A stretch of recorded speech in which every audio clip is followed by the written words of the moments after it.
Vamos a compartir para comenzar. Bien, vamos a ver la segunda parte del tema 3, para ya concluir hoy, si es posible. No tenemos la otra la otra cámara, así que vamos a tratar de ver o mejorar con esta.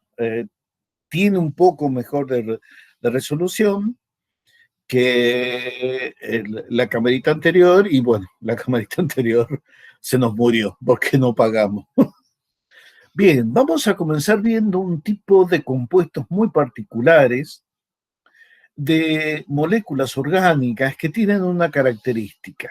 Bien, son moléculas cíclicas. Bien, cuando digo cíclicas significa de que son estructuras cerradas. Nosotros hemos visto compuestos que son cíclicos y lo hemos estudiado, sobre todo en el primer semestre, y hemos hablado de los cicloalcanos, bien, y de los compuestos aromáticos. Pero fíjense una cosa, tanto en los compuestos cíclicos alifáticos, en los cicloalcanos, como en los aromáticos, siempre hemos visto algo característico.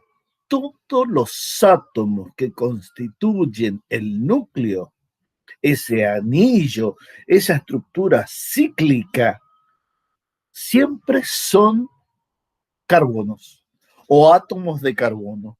Bien. Pero ahora vamos a ver una familia donde uno o varios átomos de carbono pueden ser sustituidos por átomos de nitrógeno, oxígeno y azufre. Estos tres son los más conocidos.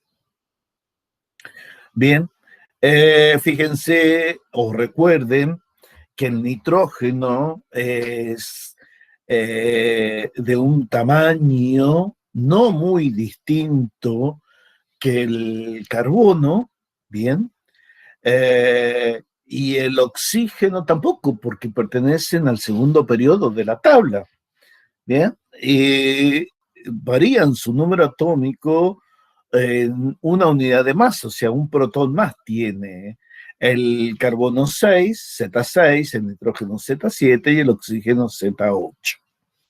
Lo cual me estaría dando que los electrones de valencia del nitrógeno son 5 y los del oxígeno son 6.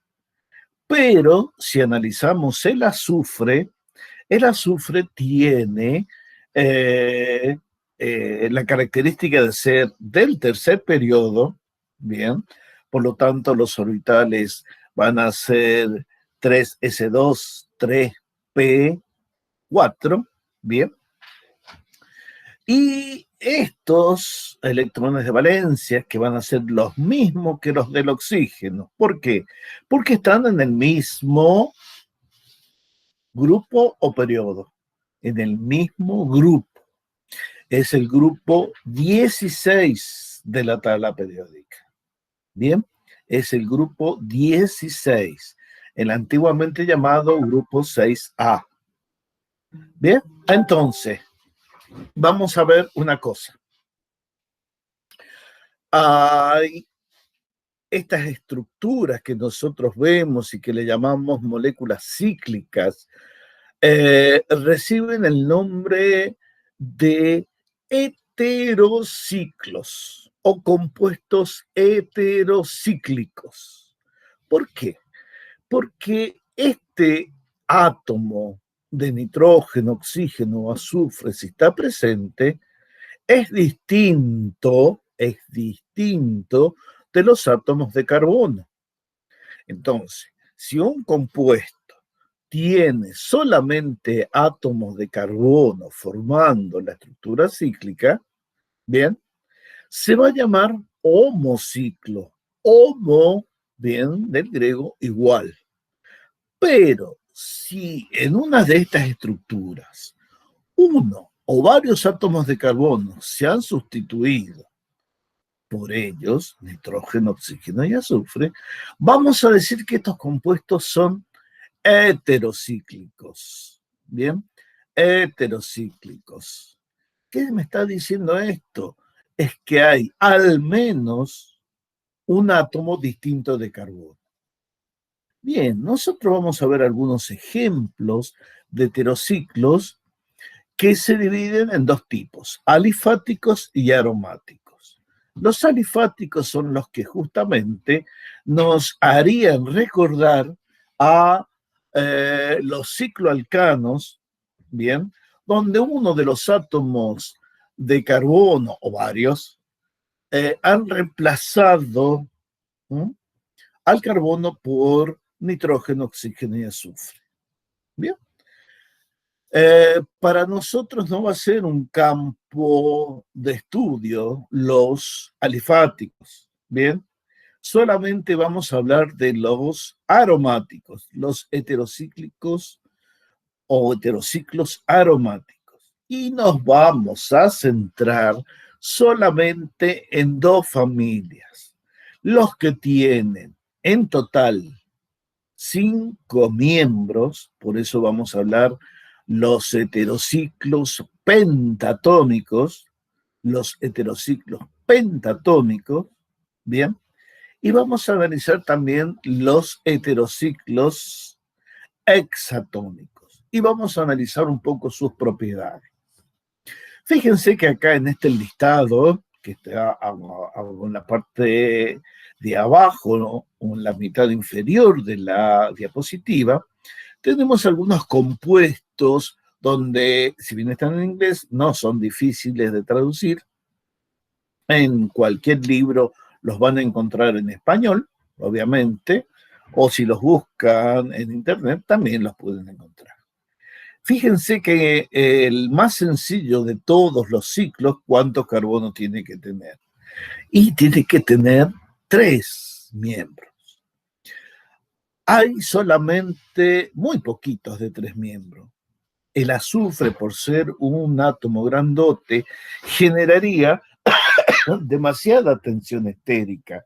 Y esa tensión estérica y tensión torsional es tan grande, bien, tensión angular por sobre todo, es tan grande de que solamente 2 pueden tenerlo. O se registran 2 tipos de heterociclos triatómicos, formados por 3 átomos. Encontramos el óxido de etileno, que el nombre sistemático según IUPAC es oxirano, y después encontramos la etilimina o etilenimina, que es una aciridina. Bien, fíjense que la aciridina va a ser una amina secundaria y el óxido de etileno representaría un éter cíclico. Bien. Después de 3 miembros, encontramos uno solo estable de 4 miembros y es el óxido de trimetileno, que se llama oxetano. Después encontramos uno pentatómico que nos va a representar a toda la familia, o vamos a escribir todos los que corresponden a esta familia, con algunos en forma de heterocíclicos alifáticos. Por ejemplo, tenemos el furano, que es oxolo, el tetrahidrofurano, que es el oxolano, el tiofeno, también llamado tiolo, así en español se llaman, tiolo. El pirrol, que es el 1-hidroazolo, la pirrolidina, bien, que es la azolidina. Después encontramos los hexatómicos, y fíjense una característica de todos los que hemos leído arriba. Todos poseen un solo heterociclo. Bien, un solo heterociclo. Vamos a ver que si seguimos viendo los de abajo, vamos a encontrar ciclos hexatómicos y vamos a hablar del pirano o 2-hidropirano, vamos a hablar de la piridina y vamos a hablar de la piperidina. Bien, todos estos últimos tres y los anteriores son heterocíclicos. Bien, son compuestos heterocíclicos, pero que tienen un solo heteroátomo.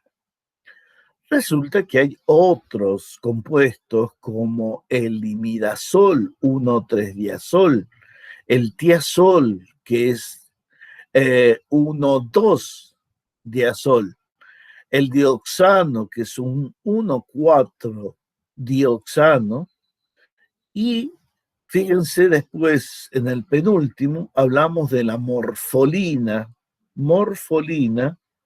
bien, que es un tetrahidro 1,4-oxacida. Y por último está la pirimidina. De esto vamos a rescatar algunas estructuras que son importantes en biología. El pirrol y la pirimidina, bien, se pueden encontrar fusionados, formando una estructura de compuestos heterocíclicos más complejas. O sea, dos anillos fusionados, el de pirimidina y el de pirrol. Que eso me va a dar un anillo muy particular que, a ver, para nosotros lo vamos a comentar, pero no lo vamos a estudiar, y que se encuentra en los ácidos nucleicos. Bien. Entonces, vamos a seguir. Dijimos que solamente nos van a interesar los heterociclos heteroatómicos. Sí, por supuesto que sí. ¿Pero vamos a estudiar los alifáticos? No. Y entonces, ¿a qué vamos a estudiar? A los aromáticos. O sea que vamos a tratar de estudiar heteroaromáticos, compuestos heteroaromáticos. Ajá, ¿y cuántos tipos? Vamos a ver los de anillos pentatómicos, bien, y los de anillo hexatómico, bien. Y la característica es que en todos solamente uno de los 5 teóricos miembros del anillo, uno solo se ha reemplazado. Bien, veamos. Vamos a formular, pido disculpas porque no anda, insisto. Vamos a escribir en forma genérica el heterociclo, o sea, el anillo pentatómico, y vamos a poner acá una letra X mayúscula con un par de electrones y 2 enlaces pi. ¿Bien? Fíjense una cosa. Si uno lo mira a este compuesto, que esto es un enlace pi conjugado con este enlace pi, y a esto no lo tiene en cuenta, ¿bien? Esto no está en cuenta, esto se llama un dieno cíclico. ¿Bien? Dieno cíclico. Y las propiedades químicas para este nos dicen que acá operan las reacciones de condensación que reciben el nombre de Diels-Alder. Reacciones de Diels-Alder, que es típica para los dienos. Un dieno. Pero, ¿qué pasó? Los primeros que estudiaron dijeron, eso es un dieno. Y después dijeron, para mí no es un dieno porque no da reacciones típicas de un dieno cíclico. En algunos casos sí puede dar.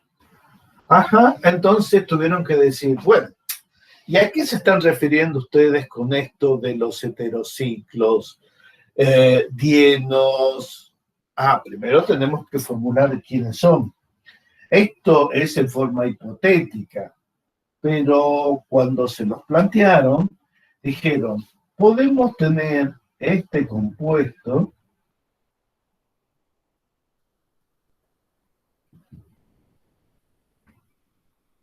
que se llama furano. Bien, furano. Y ahí lo que sucedió, que X es oxígeno, o sea que el heteroátomo es oxígeno. Furano, ¿qué características tiene? No da normalmente reacciones ¿de qué? De adición. Una adición muy particular que es la condensación de Diels-Alder. ¿Bien? No las da.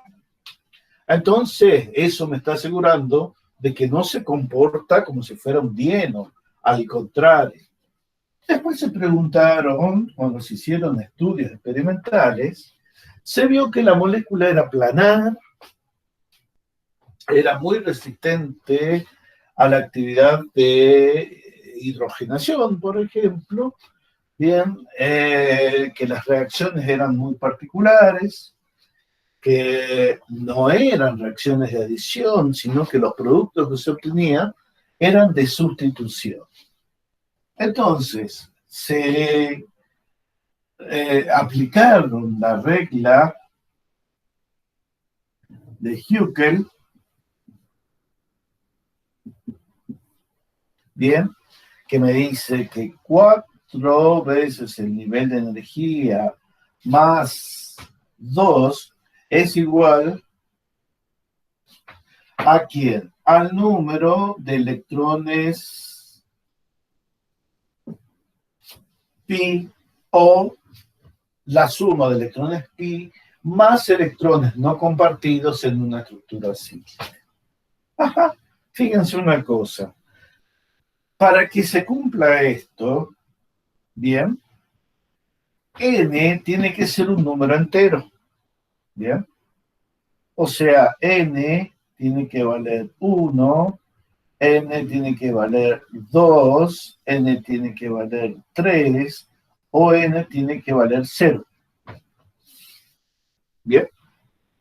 Entonces, fíjense que para que n tome valores de ese tipo, el número de electrones debe ser tal que permita obtener este tipo de valores de n. Por ejemplo, si el número de electrones es 2, si n, o sea, el número de electrones pi, el número de electrones deslocalizados dentro de este sistema que yo quiero analizar si es aromático, son 2. Vamos a reemplazar 4 n más 2 es igual a 2. 4n es igual a 2 menos 2. N es igual a 0 sobre 4 y eso es igual a 0. Bien, fíjense que cae en este valor. N igual a 0. Entonces ese compuesto es aromático. Nosotros no tenemos acá 2. ¿Qué número tenemos? Y tenemos 2 acá, y como dijimos que también vamos a sumar los pares de electrones libres, tenemos 6. Vamos a ver si 6 es un número de Huckel. Entonces, ¿qué vamos a hacer? Vamos a poner acá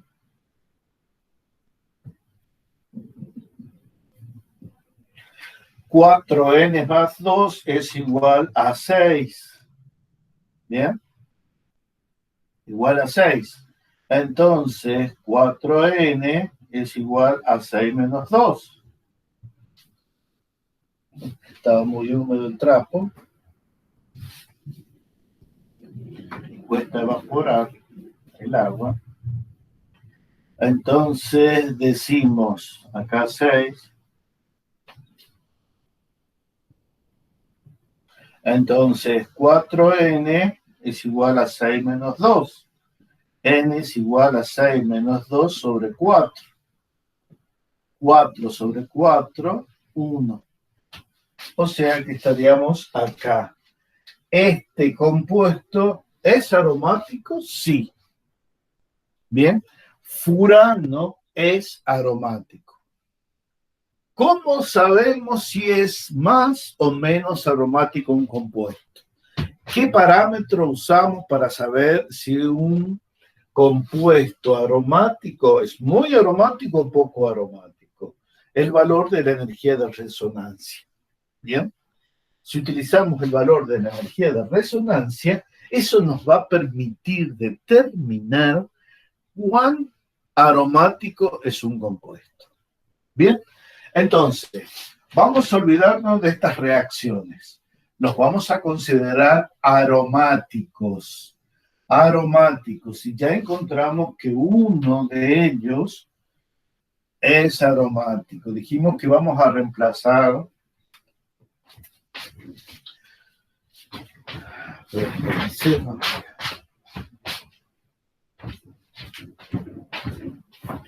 vamos a reemplazar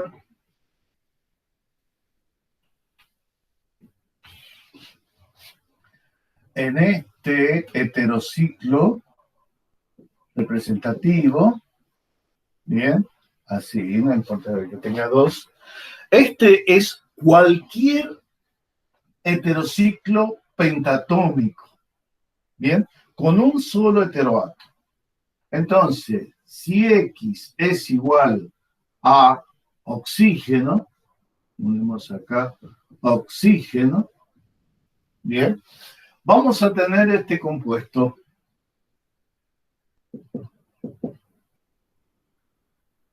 Y su nombre es furano.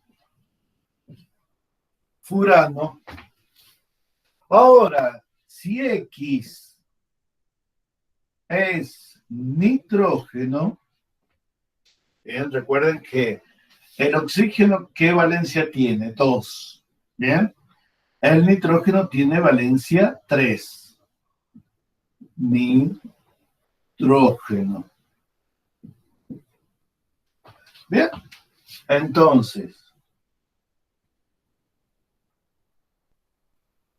¿qué ponemos acá? Nitrógeno. Acá los pares de electrones pi. Pero, ¿qué está faltando? Este nitrógeno tiene valencia 3. Bien, por lo tanto necesita un tercer ligándose, un tercer compuesto, un átomo, dije compuesto, un tercer átomo que se una al nitrógeno. Bien, y resulta que este compuesto se llama pirrol. Vamos a escribir con mayúsculas si no tenemos problema. Pirrol. Este compuesto es el pirrol. ¿Bien? ¿Y qué pasa ahora cuando tenemos X igual a azufre? Azufre, no lleva acento azufre. Azufre, vamos a cambiar esta letra que parece A. Azufre, ¿bien? Vamos a tener un compuesto pentatómico que se llama tiofeno.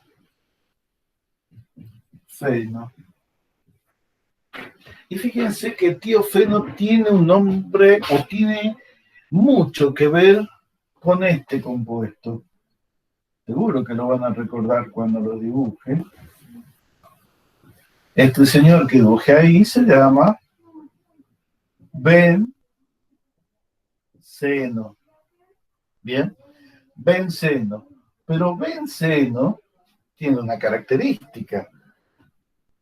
que nadie la comenta, pero el nombre original de este compuesto, el nombre original que le había puesto el señor Faraday, es feno.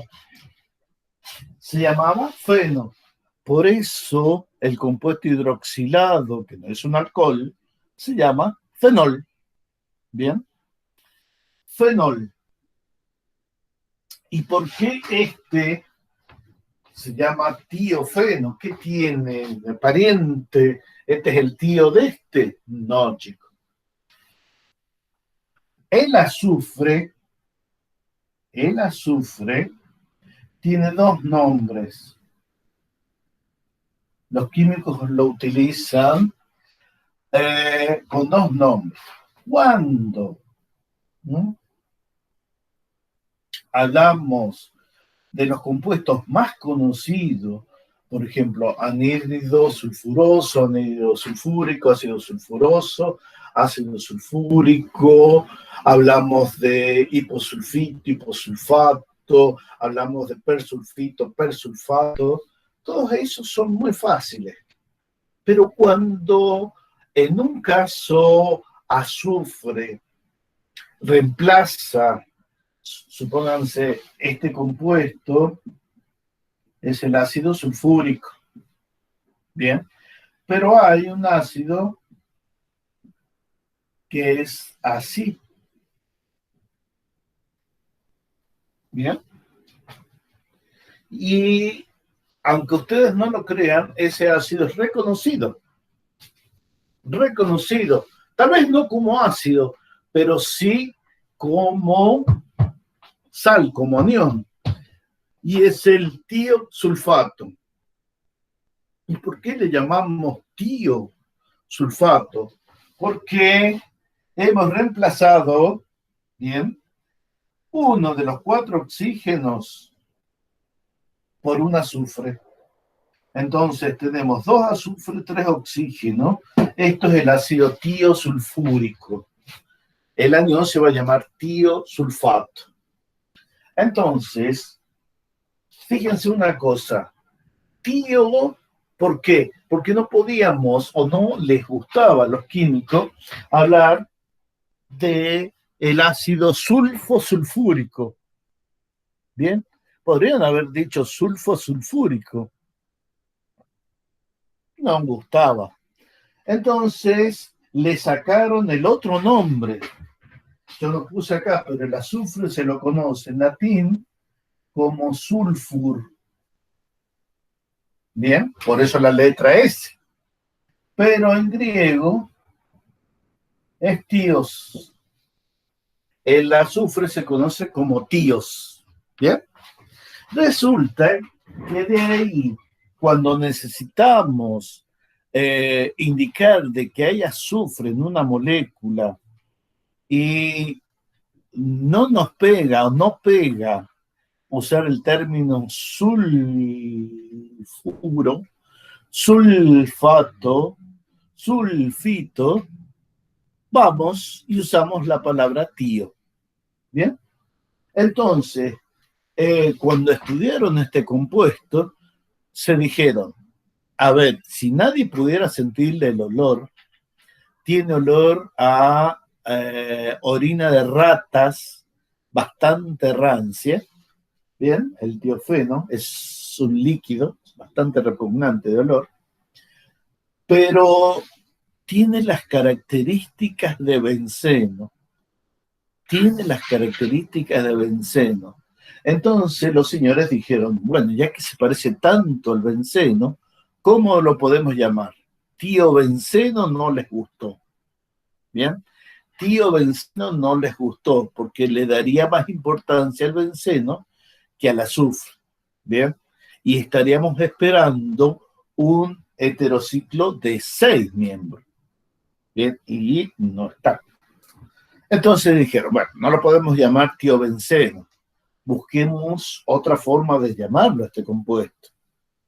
Y se les ocurrió que ya que se parecen muchas propiedades físicas y químicas al benceno, la terminación feno. pero como hay azufre, llamarlo tiofeno. ¿Bien? Entonces, lo bueno de esto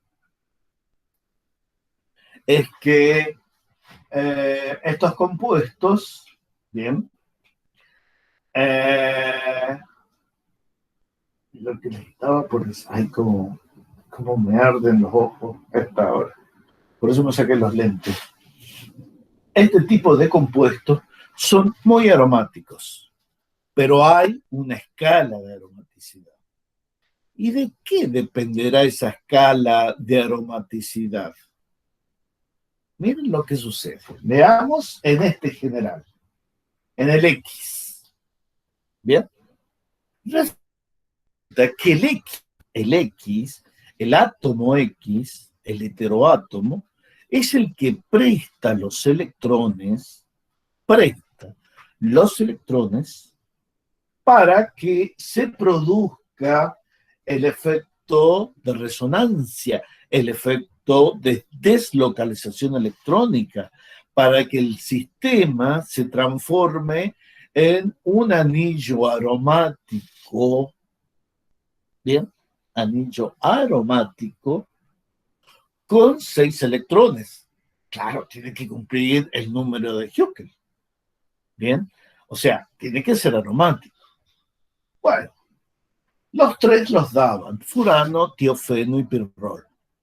Pero había un problema. Cuando medían la energía de resonancia para los 3, usaron el método de la hidrogenación catalítica, que es el método que se utiliza para medir la aromaticidad en benceno y sus parientes. Bueno, resulta de que vieron que el que tenía mayor energía de resonancia, casi con el mismo valor que azufre, era el tiofeno. Ahí está. La resonancia se debe, bien, a que el par de electrones de X se presta al anillo, bien, se presta al anillo. ¿Para qué? Para describirlo por resonancia. Ya vamos a ver cómo describimos por resonancia. Y eso hace que el anillo sea resistente a las reacciones químicas.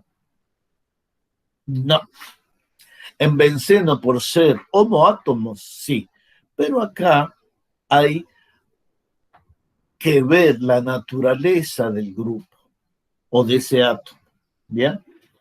Entonces, en función de la naturaleza de X, vamos a saber si tenemos un compuesto muy aromático o menos aromático.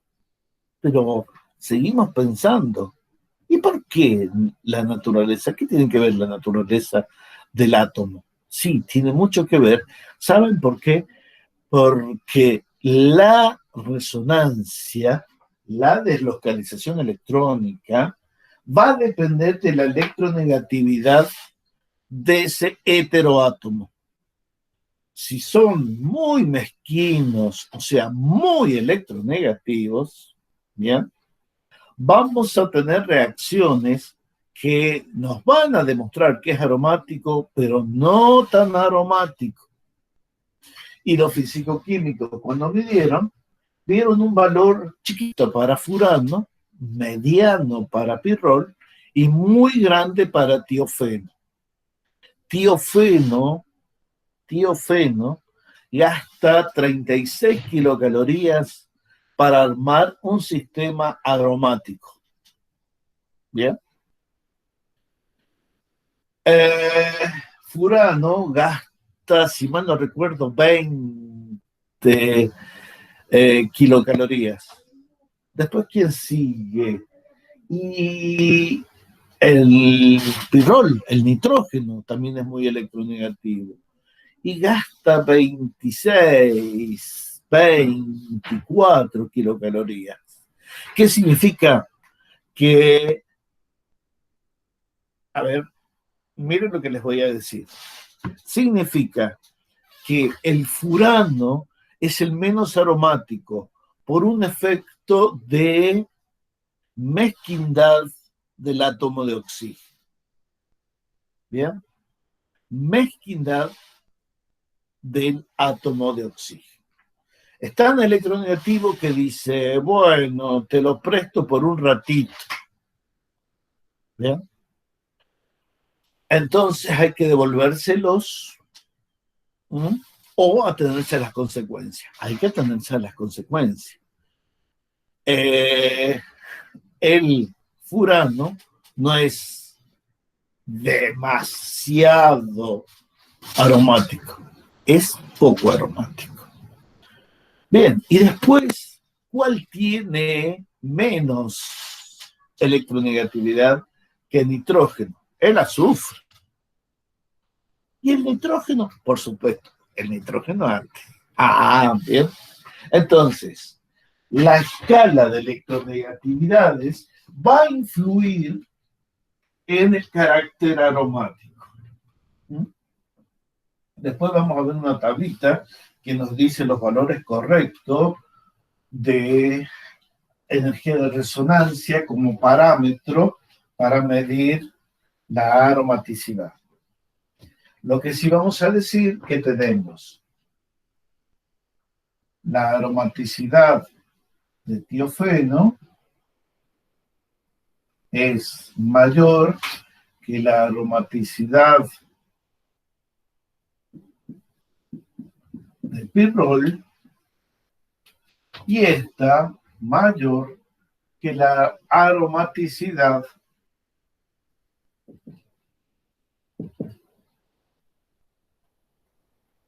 este se llama furano, este se llama pirrol y este se llama tiofeno. ¿Bien? O sea, los tres son aromáticos, sí, pero la aromaticidad no va a ser igual. Pero tratemos de recordar a la descripción de los sistemas aromáticos por resonancia. ¿Por qué? Ustedes me dirán, si ya sabemos que es aromático. Hemos visto la regla de Hughes, sabemos que es un aromático, que la aromaticidad no es igual. ¿Para qué queremos hacer formas contribuyentes? Resulta que las formas contribuyentes son necesarias, ¿bien? Son muy necesarias porque nos permiten ubicar las regiones donde realmente se ubica la carga negativa y donde se ubica la carga positiva. ¿Bien? Es la que me dice qué posiciones, al concentrar carga negativa dentro del anillo, ¿bien? Va a crear una fuerza para atraer reactivos electrófilos cuando se produzca una reacción de sustitución electrófila aromática. ¿Bien? La misma que vimos para benceno, la vamos a ver en esto. Bien, resulta de que si tenemos que describir por resonancia alguno de estos, vamos a comenzar. Vamos a usar un poquito el azul. Bien, vamos a tomar el que ustedes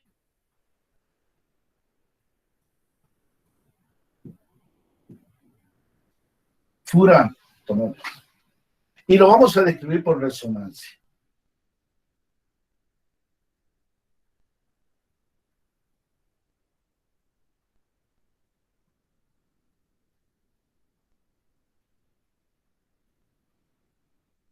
Salió delgadito ese oxígeno.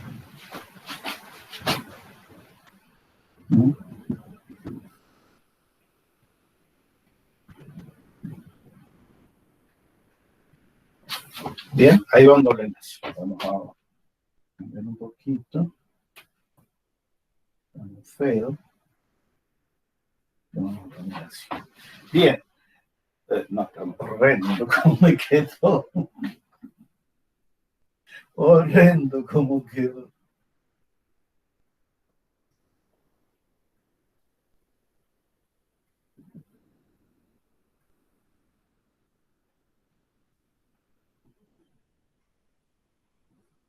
Bien. Ahora seguimos la descripción por resonancia.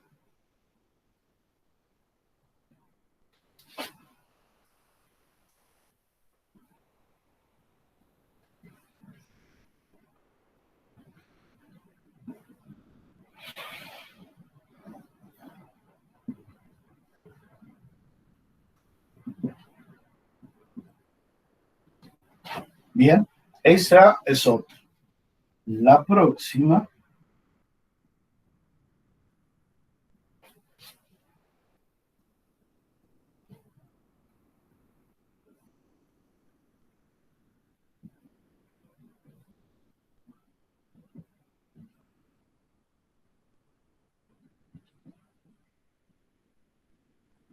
Bien, es esta. Y para terminar, vamos a escribir esto.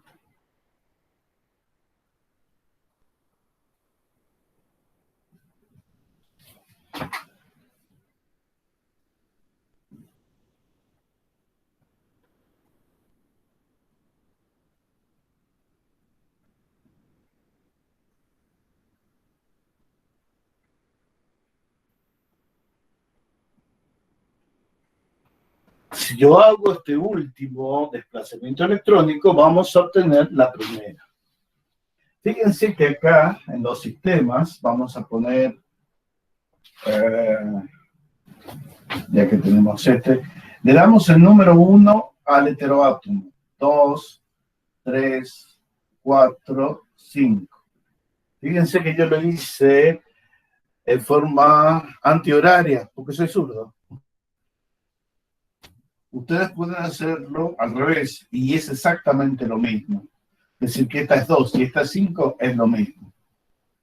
2, 3, 4, 5. Bien, 1, 2, 3, 4, 5. Bien. Entonces, miremos un poquito cada una de las formas resonantes o contribuyentes. La primera es no excitada, bien, no excitada. La carga negativa no existe, la carga positiva no existe, por lo tanto es no excitada, bien. Pero ¿qué sucede? Cuando se excita y se deslocalizan los electrones, uno de los pares del oxígeno pasa a formar un enlace doble con el carbono 2, ¿bien? Con el carbono 2, obligando a que el par de electrones se refugie en el carbono 3, ¿bien? Se ubica en el carbono 3. Después, el que está en carbono 3 va a formar un enlace con carbono 4, ¿bien? Obligando a que el doble enlace carbono 4, carbono 5 se ubique sobre el átomo 5. Bien. Y obtenemos la tercera forma contribuyente. Bien. La tercera forma contribuyente. Ahora, esa carga negativa le dice, bueno, átomo de oxígeno, voy a tener que pasar sobre vos. ¿Bien? Perfecto. Entonces, ¿qué sucede? Cuando dijimos que habíamos obtenido esta, que la carga, fíjense que a partir de la segunda y la tercera, el oxígeno ahora guarda la carga positiva. ¿Será estable el oxígeno? Sí, si sabemos que forma ion hidronio. Y además, ¿por qué es estable? Porque el octeto sigue completo. ¿Bien? Mientras que el carbono con carga negativa, los carboniones, no es. Por eso prefiere deslocalizarlo. Cuando tenemos esta, le conviene al oxígeno trasladar el doble enlace, ¿bien? Desde la posición 1, 2 a la posición 5 oxígeno, 5, 1. ¿Bien? Y ahora tenemos una forma contribuyente, si la miramos, es equivalente ¿con quién? Con esta. Bien. Y la próxima, ¿qué va a ser? Este que estaba en 2 va a volver a estar entre 2 y 3, y el que estaba entre 3 y 4 queda sobre 4. ¿Bien? ¿Y qué sucede ahora? Este que está viviendo en carbono 4 va derechito hasta los enlaces 4, 5 y forma un doble enlace, obligando a que este par de electrones vuelva hacia el átomo de oxígeno, lo cual terminaría el ciclo, bien, o la descripción por resonancia de la molécula de furano. Pero esta descripción es válida para todos, sí. Fíjense qué pasa si yo no me acuerdo, y hago mal el comienzo de la resonancia, la deslocalización. O sea, en lugar de ese par de electrones venir hacia el carbono, bien, me lo dejo sobre él. Bien.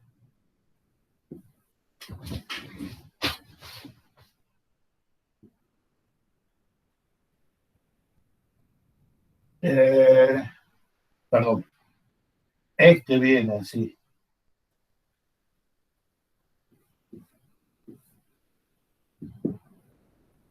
Este quedará con carga negativa.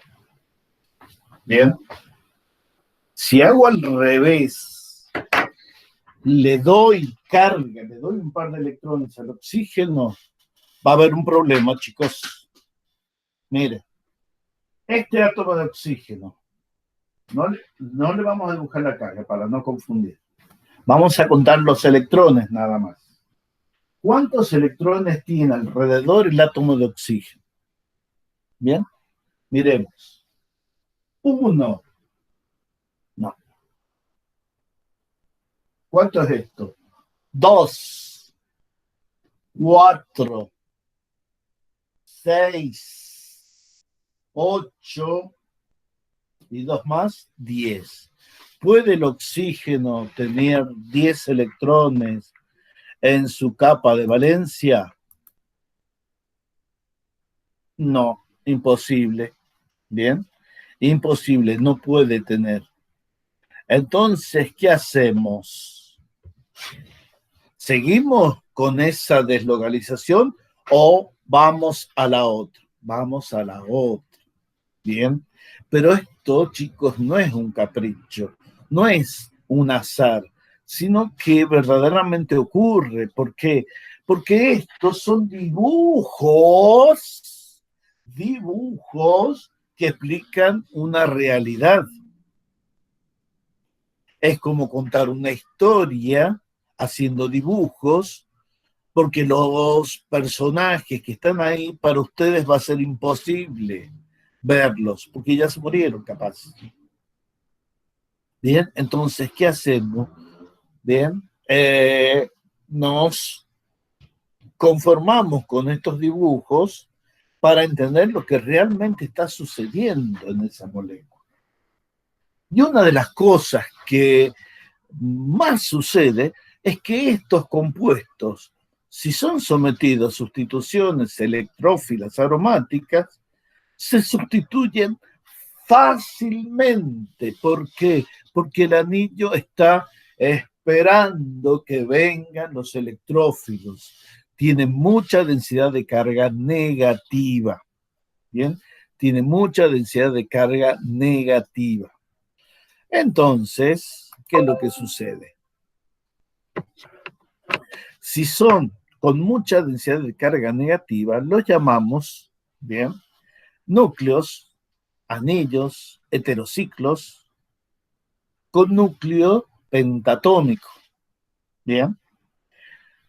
Y además le ponemos al lado dos palabritas, realmente una palabra en griego y una frase.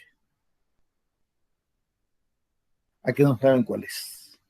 Pi excesivos. Pi excesivos. ¿Bien? cuando uno le aplica la teoría del orbital molecular y la estudia y la vuelve a estudiar, se queda con que realmente ¿cuántos orbitales pi hexacéntricos deberán escribirse para poner los seis electrones pi?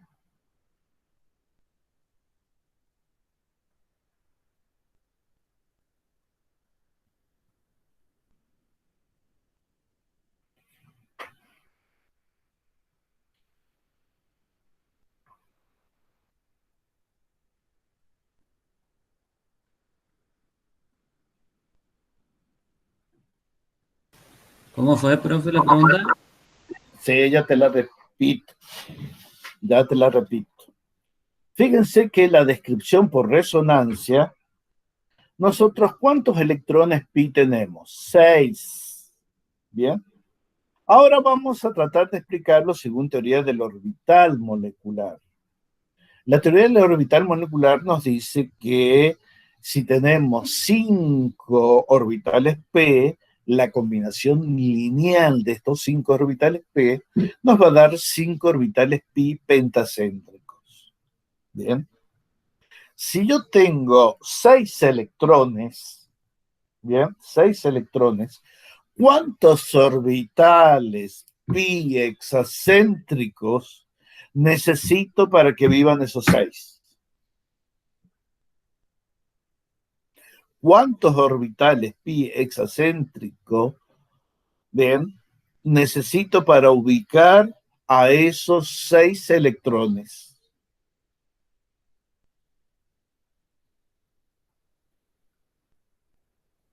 ¿16?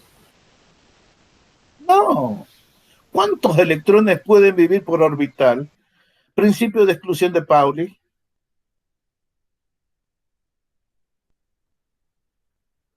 ¿Cuántos electrones viven? ¿Con 3 no sería? ¿Ah? ¿Con 3 no sería? Sí, pues el ¿Entrarían principio 2 de por exclusión de orbital? Pauli dice, por orbital o nivel atómico nunca podrán existir más de 2 electrones con spin contrario. O sea, que por orbital solamente van a entrar 2. O sea que ¿cuántos orbitales necesito? 3. Bien. Como les dije, la influencia de la electronegatividad está en la energía de resonancia. Por eso nosotros vamos a ver, acá estamos como haciendo un repaso, un cierre, bien, que la electronegatividad es mayor en el caso de oxígeno, después sigue nitrógeno y por último azufre. Entonces, de acuerdo al valor de energía de resonancia, tiofeno tiene mayor energía de resonancia que pirrol y que furano. Y a su vez, esto está en total concordancia con la disminución de la energía de estabilización aromática. En el orden o la tendencia a dar la sustitución aromática electrofílica, vamos a ver que es más reactivo, bien, el furano, perdón, el pirrol, después el furano, después el tiofeno y después el benceno.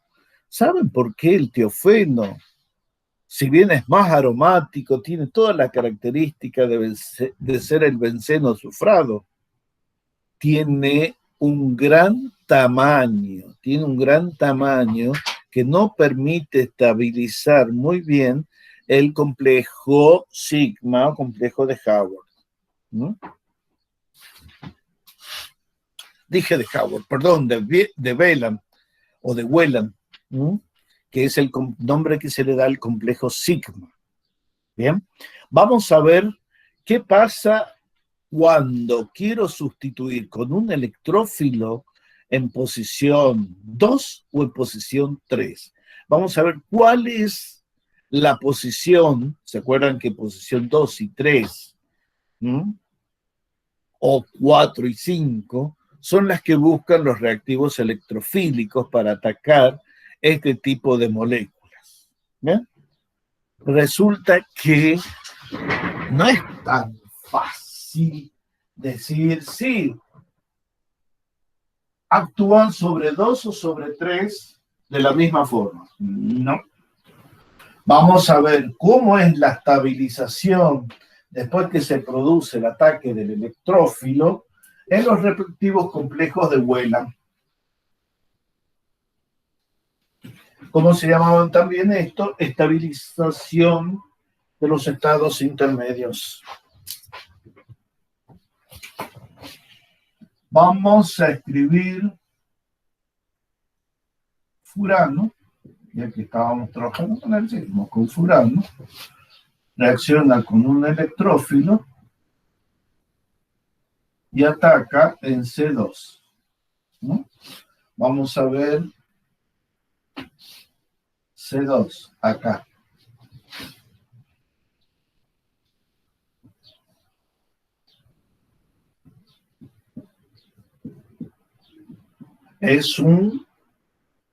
Se ataca un electrófilo, esto es un cation. El complejo es de un cation. Vamos a ver cómo se estabiliza ese cation. Vamos a poner acá O, bien, acá S. Carga positiva sobre el carbono 3. ¿Cómo lo estabilizo? Desplazando el par de electrones que estaba entre C4 y C5 y lo ubico sobre C3 y C4.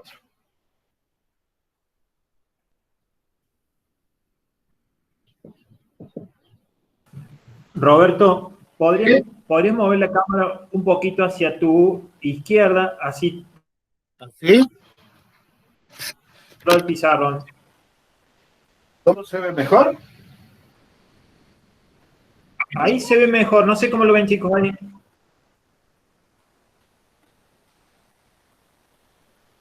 Sí, profe, ahí está mejor. Bien.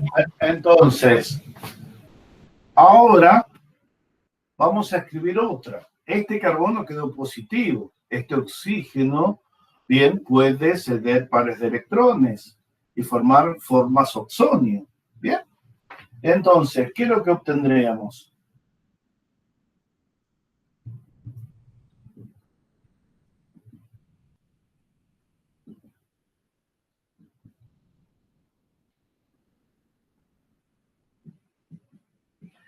Y esta forma contribuyente, que es la última, acá cierro corchete, bien, tiene una característica. Este carbón, o este carbono, perdón, tiene su octeto completo. Este tiene octeto completo, este octeto completo, este octeto completo. Oxígeno con cara positiva, pero octeto completo. Bien. El electrófilo no sé, es cualquiera. Pero todos tienen octeto completo. O sea que cuando el ataque se produce en C2, tenemos 3 formas contribuyentes, lo cual suma, y una muy, muy estable, lo cual hace que la energía de activación que yo necesito para llegar a este intermedio sea baja. ¿No? Bien, vamos a ver qué pasa con el ataque en posición. Vamos a separar.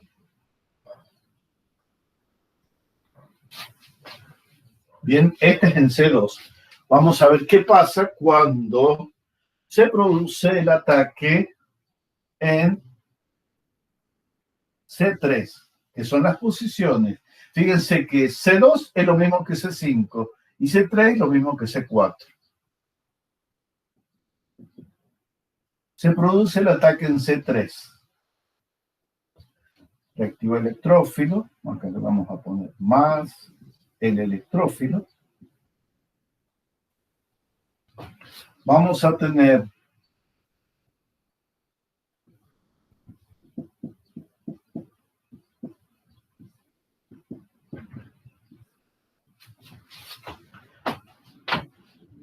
Esta forma contribuyente me va a dar origen a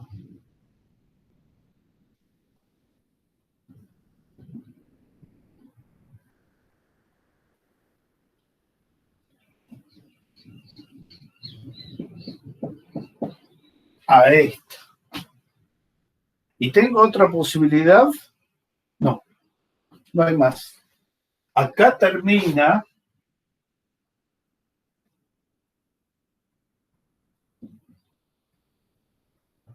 la estabilización. Ahí termina la estabilización por resonancia, bien, del intermedio cuando el electrófilo ataca en C3. ¿Qué sucede ahí? Que tengo solamente dos formas contribuyentes para estabilizar. Bien, ¿y qué más? Y que nada más, solamente dos formas contribuyentes. Entonces, la energía de activación para llegar al intermedio del ataque en C2, si nosotros hacemos un perfil de energía, uy, Dios, no puse tan inútil de buscar una recta. Si yo hiciera un diagrama de energía, acá parto de furano. Furano más el reactivo electrofílico. Entonces, la primera energía de activación, esta va a ser la energía de activación para C3. Y ahora con otro color voy a dibujar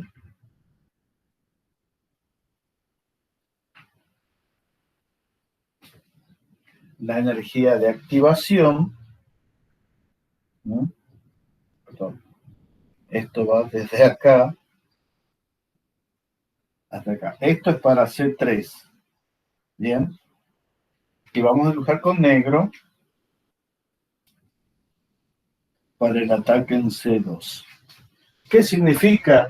Que yo necesito gastar mucha energía para poder llegar al estado C3. Bien. Y mucho menos para llegar al estado C2. O sea, cuando digo C2, estoy refiriéndome al ataque en carbono 2. Entonces, de preferencia, en cuestiones de velocidad, bien, en cuestiones de velocidad, se va a atacar más rápidamente en posición C2, obteniéndose mayor cantidad del derivado en posición 2 que en posición 3. Pero ojo, esto tiene que ver con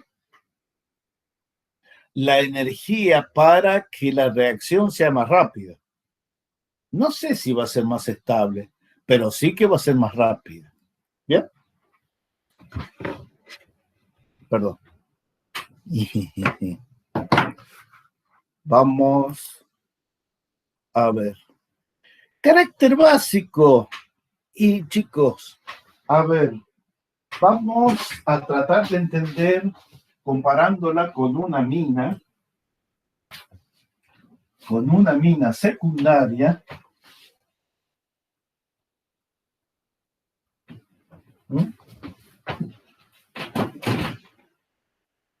Esta hora está dando muy fuerte el sol del oeste, entonces siempre cuesta que no se...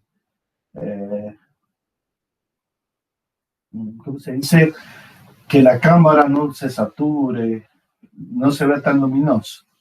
Miren una cosa, vamos a usar el P-roll. ¿Bien? ¿Por qué? Porque no, sabemos que los derivados de nitrógeno son los más básicos. Roberto, Sí. Roberto, usa otro marcador, el negro o el azul, que se ve mejor.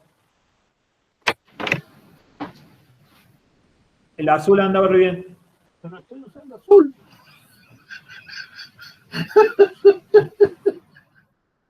Estaba usando azul, voy a usar negro. A ver.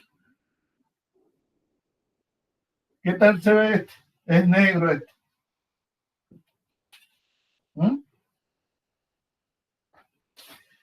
Y lo voy a comparar con una mina secundaria. Una mina secundaria.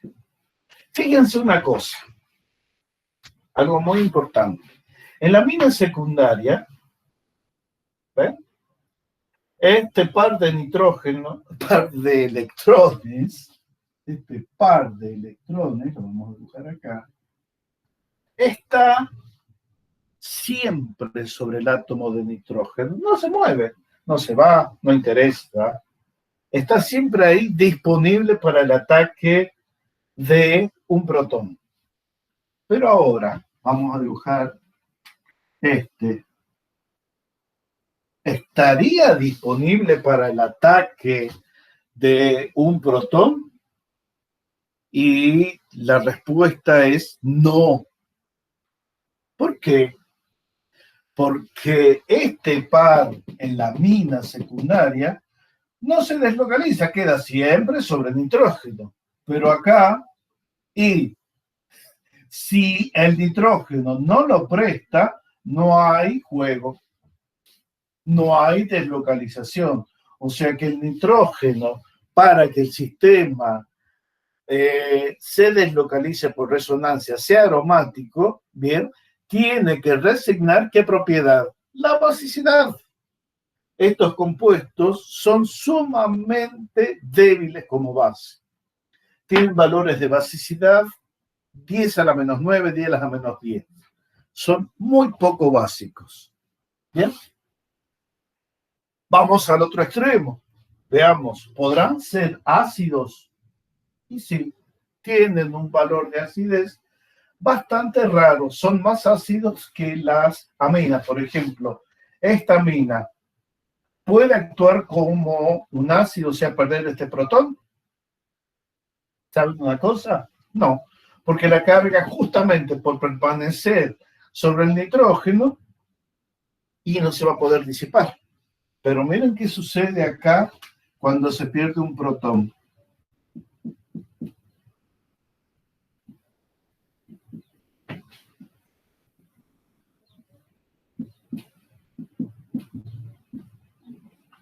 Se forma un anión. Y, oh sorpresa, ese anión que se forma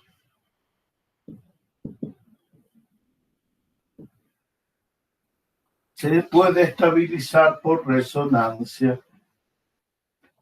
Bien, o sea que perder un protón, chicos, perder un protón generaría un producto más estable que ganar un protón. Si yo tuviera que protonar, adiós sistema aromático, adiós bajo nivel de energía, adiós estabilidad. Entonces, ¿qué sucede? Y si tenemos que plantear como reacción, es mejor las reacciones ácidas que las reacciones de basicidad. ¿Bien? Entonces, reacciones de preferencia, y vamos a ver reacciones donde actúa como ácido, ¿qué reacciones donde actúa como base? Bien, y hay otra cosa, chicos. Resulta que en medio ácido, el pirrol, por ejemplo, sufre un tipo de reacción particular. ¿A qué no saben por qué?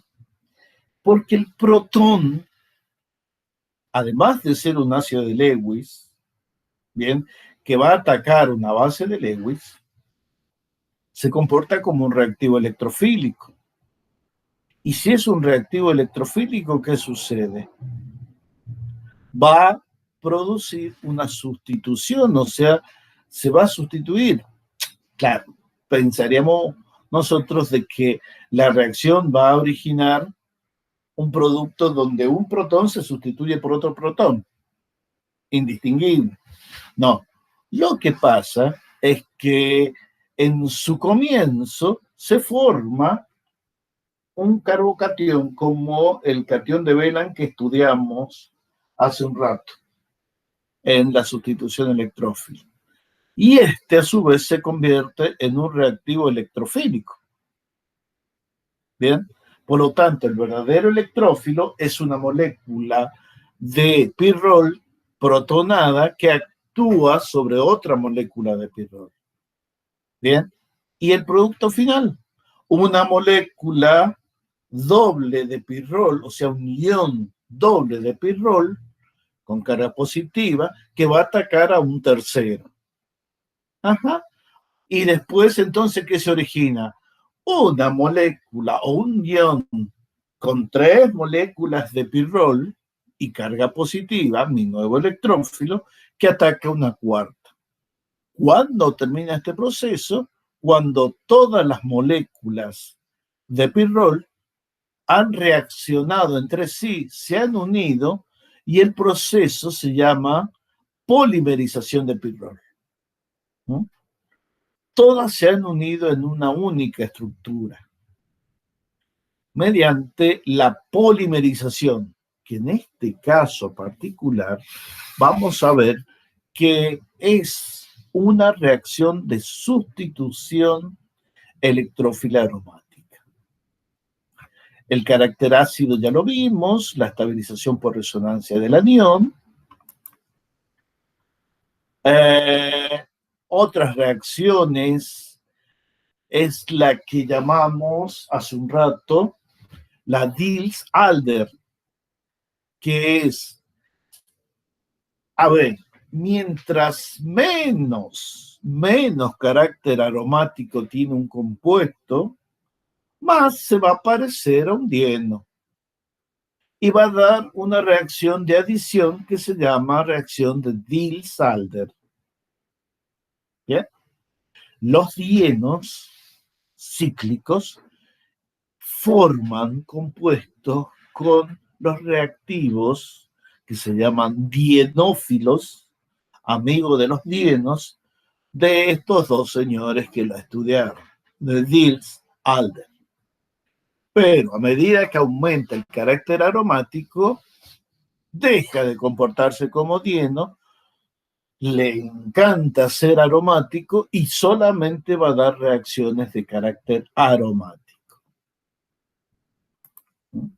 Acá hay un ejemplo de reacción de Diels-Alder. Este señorito se llama dienófilo, que encontramos acá, y este va a actuar, en lugar de una molécula aromática, se transforma en una estructura o sustrato para este tipo de reacciones. Este se llama dienófilo y este se llama dieno. El mecanismo, no es importante ni siquiera que lo planteen, yo solo vi en Química Orgánica 3. Imagínense si era muy especial las reacciones, ¿no? Porque se hacen a temperatura o con ciertos solventes en particular. Se llaman cicloadición, porque vuelven a generar otro ciclo. Y implica mucho entender los conceptos de teoría de orbital molecular, de teoría de orbital molecular frontera, los orbitales atómicos. Es bastante complejito el mecanismo de estas reacciones. ¿Bien? ¿Qué pasa cuando nosotros queremos estudiar heterociclos de 6 miembros? Resulta que los químicos dijeron, a ver, los heterociclos de 6 miembros y que son aromáticos, ¿nos recordarán a quién? Y dicen, y nos tiene que recordar siempre a benceno. Ah, perfecto. Entonces, hacen los químicos, este diagrama es muy viejo, hacen un diagrama donde dicen, voy a cortar uno de los átomos de carbono y en su reemplazo, voy a unir un átomo de nitrógeno. Bien. Y resulta que ahora obtengo una molécula cíclica donde han reemplazado al carbono de benceno y han obtenido un nuevo compuesto hexatómico, cíclico, bien, que recuerda mucho al benceno. Pero el nitrógeno tiene una característica. Tiene un par de electrones más. Bien. Tiene un par de electrones más. Entonces, cuando hicieron este tipo de travesura, si queremos llamarlo, para obtener este nuevo heterociclo que tiene 6 miembros y que se llama piridina, ¿bien? Jugaron con el átomo de nitrógeno. Y el átomo de nitrógeno no es igual que el átomo de carbono. Primero, porque es más electronegativo. ¿Bien? Y segundo, era que ya había muchos compuestos naturales y de suma importancia en compuestos orgánicos con actividad biológica. ¿Cómo es eso? Sí, vamos a ver que el señor piridina lo vamos a encontrar como tal en muchos compuestos que son sumamente importantes su presencia para que las enzimas actúen, sobre todo si tiene que ver con transporte electrónico, o sea, enzimas de oxidorreducción. Un derivado de la piridina que se llama ácido guayacólico, perdón, no es el ácido guayacólico, es el ácido, ay chicos, me olvidé, es el ácido 4 piridín carboxílico, que se llama ácido nicotínico. Y es que no saben por qué se llama ácido nicotínico. Porque se obtiene del tabaco. La nicotina tabacum es el nombre de ese vegetal, nicotina en tabaco. Resulta que este ácido, el ácido nicotínico, bien, puede formar una amida, la nicotinamida, y la nicotinamida, bien, puede formar toda una estructura bastante compleja asociándose a una base nitrogenada, que es uno de estos señores, un heterociclo de 2 núcleos condensados, un azúcar, bien, y ese sistema puede actuar realmente como un sistema redox, aceptando electrones o eliminando electrones, o sea, oxidándose. Y es tan eficiente, chicos, tan eficiente ese sistema, que cuando necesita almacenar energía, se transforma en un sistema aromático, en un sistema de piridina. ¿No? Aunque tenga, vamos a encontrar que tiene carga positiva, ya lo van a ver en química biológica, aunque tenga carga positiva, ese sistema es aromático. ¿Qué significa? Que ahí está guardándose energía mediante la deslocalización o para la deslocalización de electrones. Cuando tiene que entregar la energía, cede un elemento que es el ion hidruro y vuelve a su estado de no piridina, de un compuesto parecido a la piridina. Pero cuando yo quiero almacenar energía, lo paso de ese sistema no piridínico a un sistema piridínico. Lo vamos a explicar así un poquito para que lo vean. Lo van a tener después en biológica. Pero fíjense, este es el ácido nicotínico.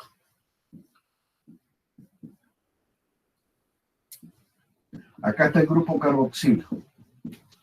Por una reacción de sustitución nucleófila en 2 etapas, este oxidrilo se sustituye y acá se forma la nicotinamida. Pero ¿saben una cosa? Este es el ácido nicotínico, pero cuando se une a todo este sistema, que yo les digo que acá se une a un azúcar, y el azúcar se une a una base nitrogenada, forma lo que se llama coenzima. Bien, pero acá fíjense, ¿podremos calcular la carga formal de ese nitrógeno? Miren, carga formal de ese nitrógeno, 5 menos la mitad de los compartidos, 2, 4, 6, 8. Y libre no hay. 4. 5 menos 4, más 1. Este, les dije que adquiere una carga positiva. Pero, fíjense una cosa. Así solita, sin carga y sin nada, ¿saben quién es esa estructura? Una vitamina hidrosoluble. La vitamina B6 o niacina, ¿bien? Que muchos la llaman así para que la gente no se asuste y diga, no, estoy consumiendo derivados del cigarrillo, o sea, de la nicotina. Pero el nombre es nicotinamida o niacina, que forma parte del complejo o es la vitamina B6. ¿Mm? Entonces, fíjense cuánta importancia tiene el estudio de este sistema.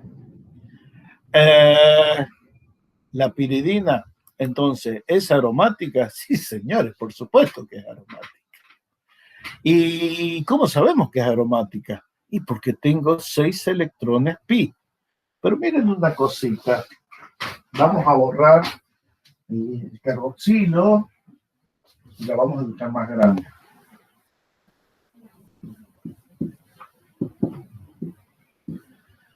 Esa es la piridina. La piridina, bien, tiene todos los átomos de carbono con hibridación en CP2. Y el nitrógeno, por supuesto que también tiene hibridación en CP2. Ajá. Pero cuando vimos los pentatómicos, ¿qué hibridación le hubiéramos dado a este nitrógeno? Lo comparémoslo con pirrol.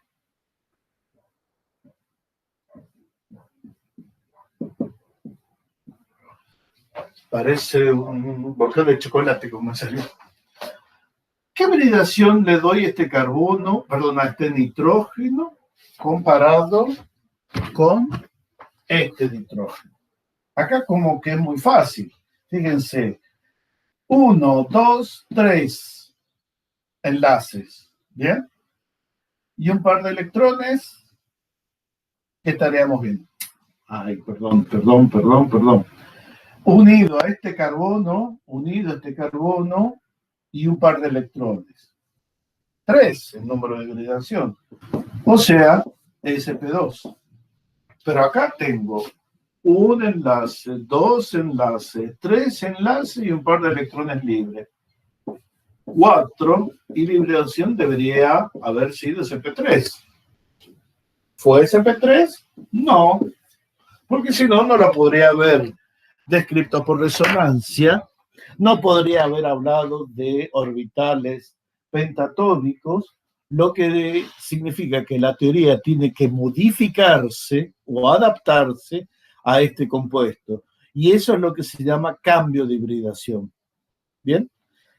Y justamente cambiamos la hibridación ¿para qué? Para poder explicar la estructura de pirrol. Pero acá yo no tengo que cambiar la hibridación.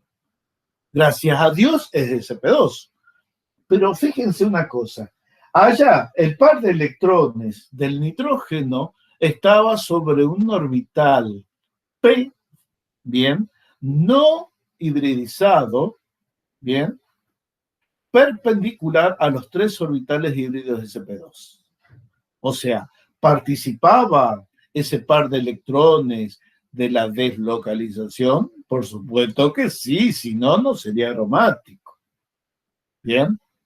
Entonces, ¿eso le disminuía la basicidad al pirrol? Totalmente. Bien, porque prefiere ser aromático antes que ser básico. Ajá, perfecto. Bien, pero la señora piridina, y les voy a tratar en femenino, y te había dicho don Piridina, no, es la señora Piridina, tiene un par de electrones de carácter básico, bien, y una KB de 10 a la menos 5.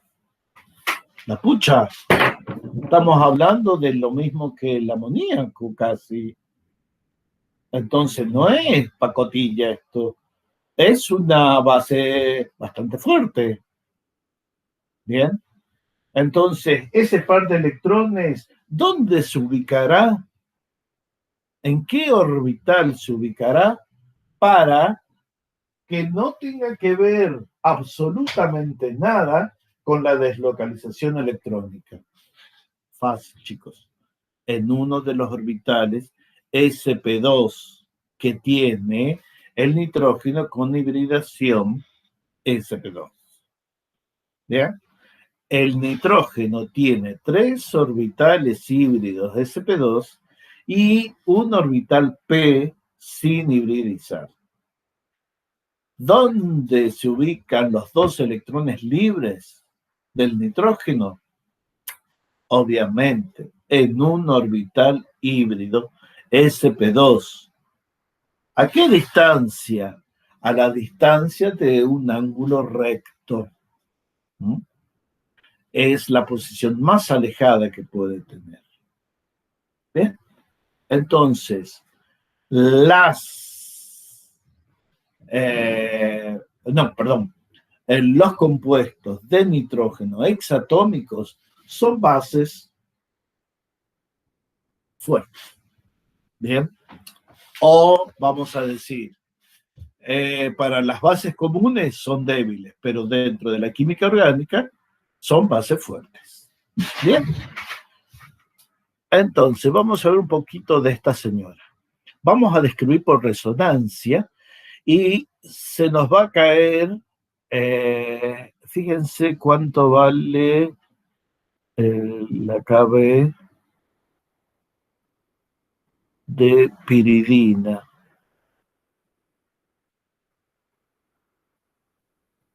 Me está dando pK sub.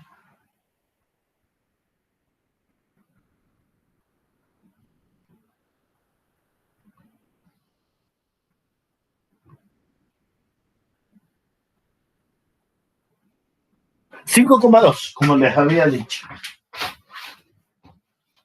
Bien, no podía encontrar la diapo, el valor de KB para piridina. Bien, vamos a describir como todo heterociclo que cumple la regla de Hükel, bien, lo vamos a describir por resonancia. ¿Para qué nos conviene a nosotros describir por resonancia? Si sabemos que son estables, cumplen esta condición de con la condición de la aromaticidad. ¿Para qué la describimos por resonancia? Para saber cuáles son los sitios que pueden atacar reactivos nucleófilos o reactivos electrófilos. Nosotros sabemos que en los sistemas aromáticos atacan normalmente los electrófilos. Por eso lo vimos que para anillos pentatómicos, que entre un electrófilo en un heterociclo es pan comido. Pero acá se puede. Y no sé, vamos a describir por resonancia. Bien. Par de electrones. Vamos a usar la nueva azul. Porque ya la negrita, pobrecita, vamos a tener que reemplazar. Vamos a escribir con este nuevo azul. Ajá. Ahora sí se ve.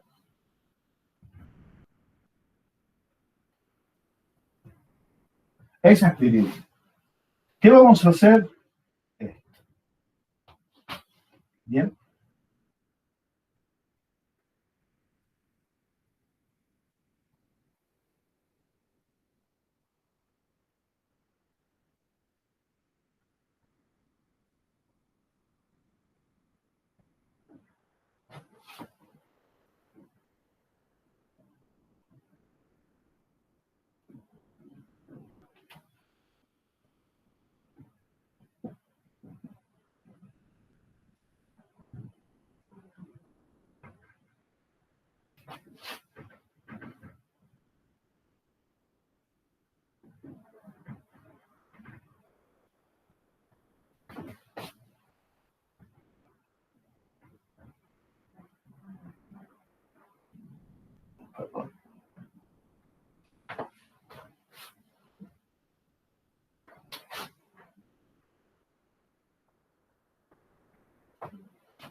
Bien. Fíjense, 6 formas contribuyentes, o 5 formas contribuyentes dibujé. Bien. ¿Y qué tienen estas de particular?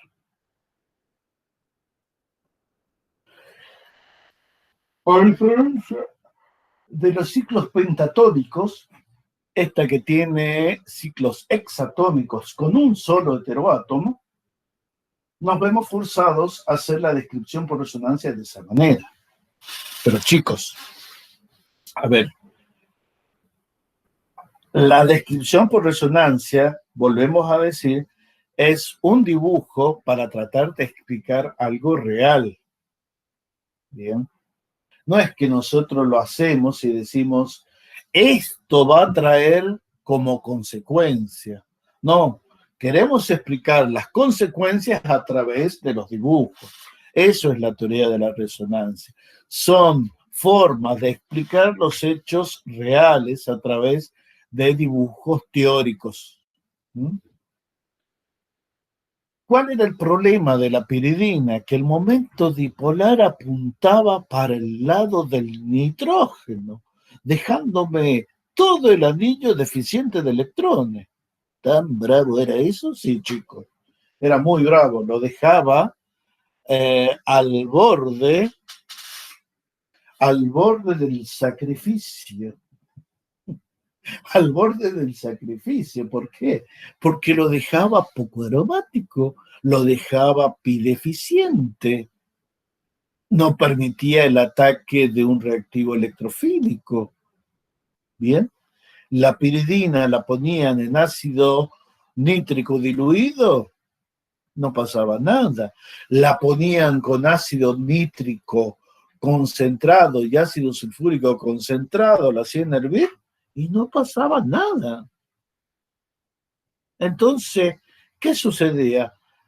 Y que no era sustrato, o sea, no era una molécula que le gustara las reacciones de sustitución electrofílica. Y si no le gustaba las electrofílicas, entonces ¿qué le gustaba? Las nucleofílicas. Ah, sí.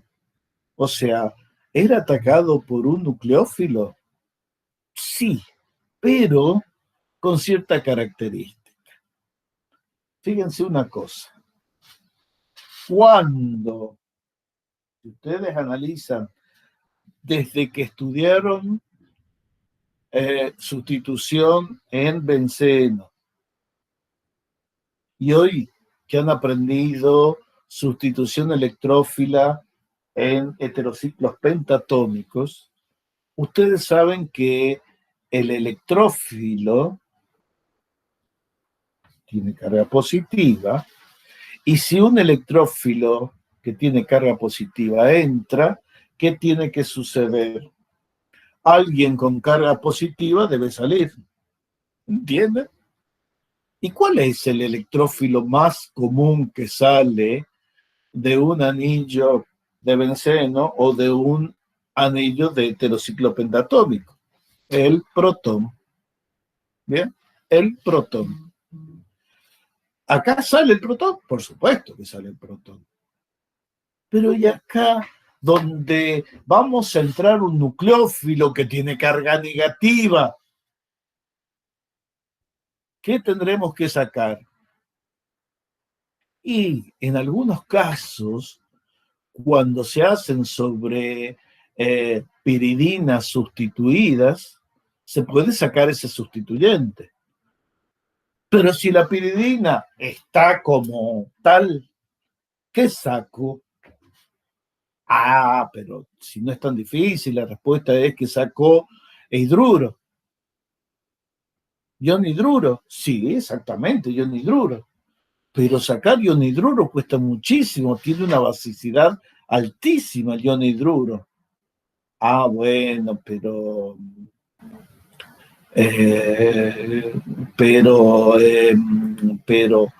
no sirve. Y sin embargo, les voy a dar un ejemplo de cómo a veces la naturaleza hace que las reacciones sucedan cuando a través del estudio teórico diríamos que es imposible.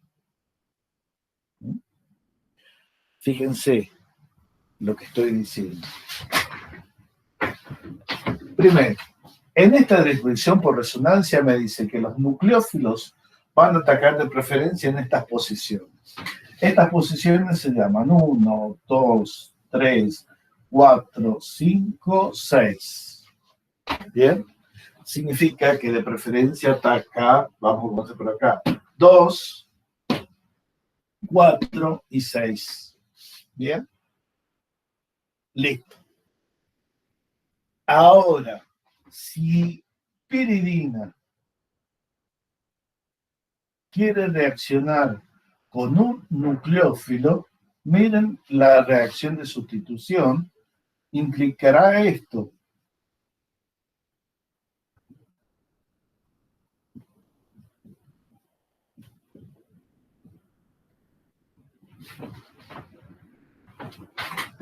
¿Quién es este señor? Ion hidruro. Cosa que no era lo mismo cuando sacaba el protón. Bien, el protón se va al carajo rapidito, rapidito. Pero el hidruro, y no, el hidruro es re difícil sacarlo. Entonces, uno llegaría a la conclusión de que el hidruro es un mal grupo saliente, las reacciones de sustitución nucleófila aromática no se dan en piridina y no hay ningún caso. Sin embargo, un señor ruso, allá por el comienzo del siglo pasado, o sea, por el 1900, estuvo trabajando con esta porquería, con la piridina, ¿bien? Con amoníaco líquido, chicos, que el amoníaco líquido, para nunca confundirse, es el gas amoníaco comprimido,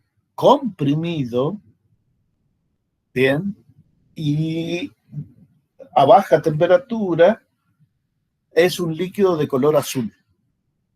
Bien, es un líquido de color azul.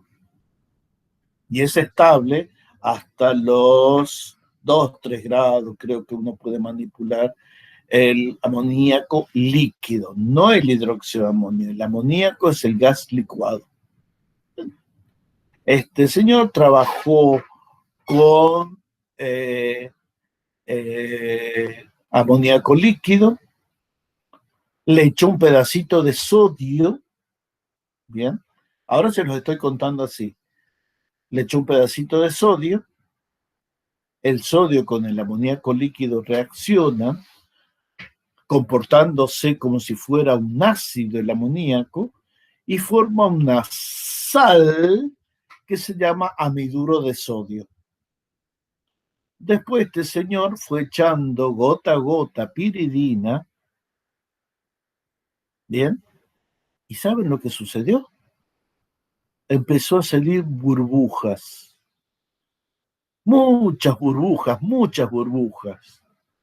Era todo así un burbujerío. Hasta que ese burbujerío se suspendió. Ahora era un líquido transparente, ya no era más azul. Era un líquido transparente. Y después, cuando le echa agua, ¿bien? Precipita, o sea que se encuentra una sustancia cristalina en el fondo del recipiente que cuando la analiza es el derivado que él buscaba. Pero, ¿y entonces qué era esa burbuja? Este señor lo explica muy bien y dice, la reacción es reversible. Por supuesto que es reversible. Te la creemos, don Chichibabi. Así era el nombre de este señor, Chichibabi. Te creemos que es reversible la reacción. Ay, bueno, ¿y qué es lo que pasa con esta? Bueno, déjame que te explique. O déjenme que le explique a los que lo criticaban y no creían en esta reacción. Tipo fue muy capo. Dijo, tengo piridina. La voy a hacer reaccionar o la voy a disolver en un frasco o un vaso precipitado. Por supuesto, no era tan vaso precipitado. Era un recipiente que contenía amoníaco líquido. O sea, el gas licuado. De color azul. Bien, color celeste realmente. Tiene un color celeste muy bonito. Este señor Chichibabi le echa un pedacito del metal sodio y miren lo que sucede. Amoníaco más sodio, ¿no? Sodio metal, forma una sal que se llama amiduro de sodio, amiduro de sodio, amiduro de sodio. Esto no es oxígeno, no es nitrito de sodio. Para que sea nitrito tiene que ser oxígeno. Amiduro de sodio más hidrógeno. ¿Bien? Entonces, él echó esto, vio burbujas, pero él sabía de qué eran esas burbujas. Esas burbujas eran de hidrógeno. Cuando ya no tuvo más burbujas acá, le echó la piridina. Y entonces ahí se dio cuenta de que la piridina reaccionó con el nucleófilo amiduro, ¿no? Para dar,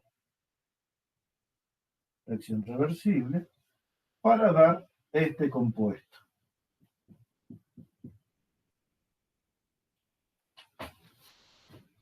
Bien. Alfa-aminopiridina o 2-aminopiridina, que en esa época se la llamaba con el sobrenombre de picolina, alfa-picolina. Resulta que esta señora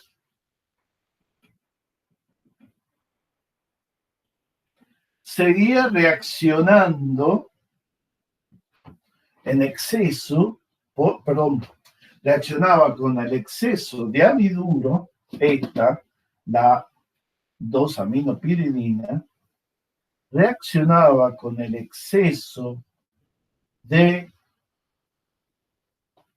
disculpen, acá va NH2, con el exceso de amiduro,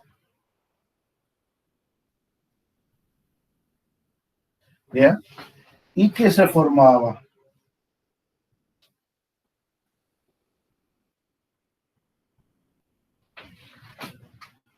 De acá, ¿bien? Discúlpenme. Hay algo importantísimo que no lo dibujé. ¿Bien? Y yo puse... Ay, Dios mío. La reacción es así. Piridina más amiduro me da 2-aminopiridina más el grupo saliente que es hidruro. ¿Bien? Después, este mismo sistema ahora reaccionan entre sí. ¿Bien? Y esta base fuerte, amiduro, hidruro, le arranca un protón a este señor, porque se puede estabilizar por resonancia, y forma un anión. ¿Mm? Un anión uro, o sea, un piridinuro. ¿Y qué se forma cuando reaccionan, chicos, el hidruro más un protón? Hidrógeno. La molécula de hidrógeno. ¿Y qué pasaba? El hidrógeno es insoluble en agua y cualquier medio, y más en medio frío. ¿Bien? Se liberaba hidrógeno. Pero si ustedes ven que esto es una reacción en equilibrio, ¿bien? Y el hidrógeno se va, ¿qué sucede con la posición de equilibrio? A medida que se va el hidrógeno, disminuye la concentración o la presión parcial del hidrógeno en la solución. Entonces, ¿qué hace el sistema? Quiere hacer reaccionar, ¿bien? Más hidruro con protones para formar o regenerar más hidrógeno. Pero a medida que consume más hidruro y saca más protones de esto, se está beneficiando esta primera reacción, que es la reacción de sustitución nucleófila aromática. O sea que don Chichibabin explica que si yo tengo un modo de forzar a la salida del ion hidruro, bien, este va a dejar de ser un mal grupo saliente para transformarse en un buen grupo saliente. ¿Y cuál es la fuerza impulsora acá? Y el hidrógeno que se forma se escapa, ¿bien? Y llegado un momento el sistema reacciona completamente. Cuando reacciona completamente ya no hay más hidrógeno. ¿Y qué sucede en ese momento? Se acaba el burbujeo. ¿Bien? Al acabarse el burbujeo significa que ahora todo esto está como anión. Pero claro, le dicen los químicos que le estaban criticando esto a Chichibabin, pará, loco, pero si nosotros te pedimos que obtuvieras las picolinas, vos no la tuviste una sal. Entonces, don Chichibabin fue muy inteligente y les dijo, pero miren qué pasó cuando le eché agua a esa solución. Este es un anión, como dije. Este, que es una base fuerte, reacciona con el agua, se forma la alfa-aminopiridina o la 2-piridina, no sé por qué lo digo acá. La 2-piridina más un oxidrilo. Y lista la reacción de Chichibabi. Se ha producido. ¿Mm?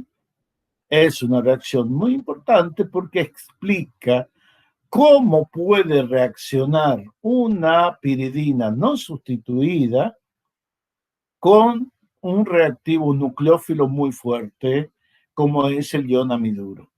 ¿Mm? Es un hecho histórico muy, muy explicado, muy bien explicado, bien, que por mucho tiempo se lo consideró a Chichibabi uno de los tipos más experimentados en este tema. Nunca recibió el Nobel porque, a ver, no era demasiado interesante el tema, pero sí. Fue una forma de forzar una sustitución nucleófila que no era espontánea en espontánea. Bien.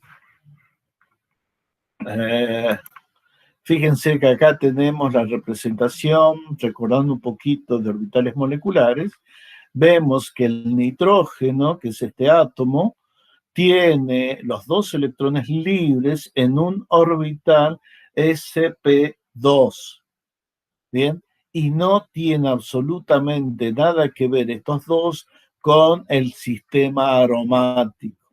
Por lo tanto, está siempre disponible para el ataque de protones. Bien, por eso es una base fuerte. Las posiciones más reactivas, fíjense los electrófilos dónde van a entrar. En 2, en 4 y en 6. Estoy poniendo los electrófilos, disculpen. 2, 4, 6. Los nucleófilos. Los electrófilos podrían entrar en las menos positivas, que serían 3 y 5, o sobre el nitrógeno. Bien. Carácter básico, y por supuesto que tiene carácter básico. Ya lo hemos explicado. Justamente el par de electrones está en un orbital sp2 que no está comprometido con la aromaticidad, por lo tanto tiene valores altos de basicidad. Esto puede reaccionar formando sales, sí, piridonio. Por ejemplo, ácido clorhídrico reacciona con piridina y forma clorhidrato de piridonio. Se usa muchas veces para dar reacciones de basicidad. Y fíjense, en este caso da una reacción de sustitución electrófila, donde el metilo, el carbocatión metilo, se une al nitrógeno, dando una sal de piridonio, una sal de amonio cuaternario, muy utilizado en la industria. Bueno, tenemos las reacciones frente a los nucleófilos y acá la reacción de Chichibabi perfectamente explicada. Chicos, hemos terminado el tema 3. Ahora estaríamos viendo la semana que viene el tema 4.